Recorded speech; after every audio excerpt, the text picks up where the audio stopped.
tatay. Thank you sa napakadaming childhood memories that are happy memories that you gave us.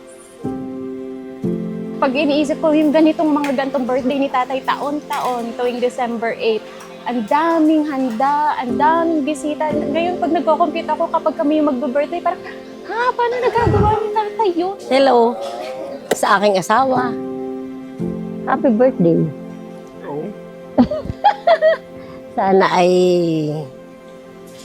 humaba pa ang buhay. Sana ay mawala ang karamdaman sa tulong ni Lord. May kwento ako. Kasi si Paul ay hindi magiging asawa ni Tina kung hindi ako nagtrabaho sa agrarya. Kaming dalawa ang magkasama sa agrarya. Nakita niyo si Tina. Kaya sila ay nagkatuluyan, nagkaroon ng 5 anak ang kanilang nabuo. So sa pamamagitan ko, nagkabigki silang dalawa, nagkaanak ng 5. Ngiti naman, ayun. Sana laging tayong masaya ang buong pamilya.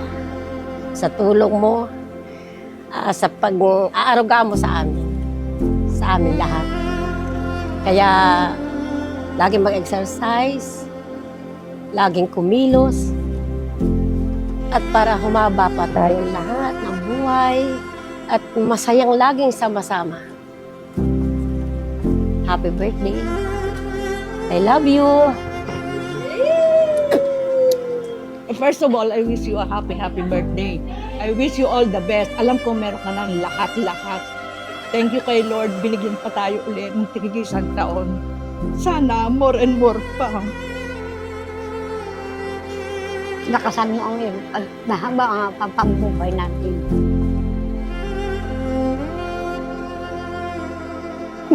Tito Paul, happy birthday.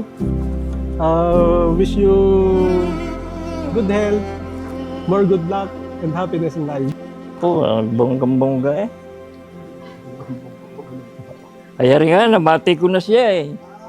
Ay, naisulat ko na rin eh. Tinan mo. Happy birthday! Merry Christmas!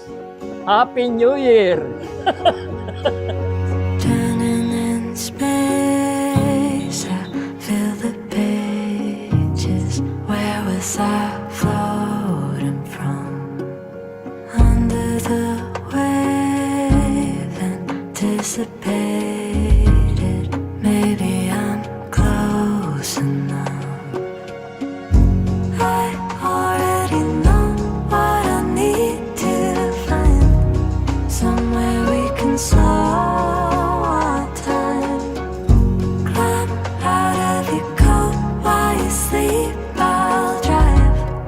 I'm there when I close my eyes. Are we dreaming? Am I underground? All I need is in front of me right now. All I need is like there's no one else. All I need in the memory I found. Lahat po na nagsiselebrate sa kanilang kaarawan sa buwan po ng Disyembre, maaari pong pumunta sa harapan para po sa blessing. Be on my own. Were we waiting for something? Wanna believe we're still far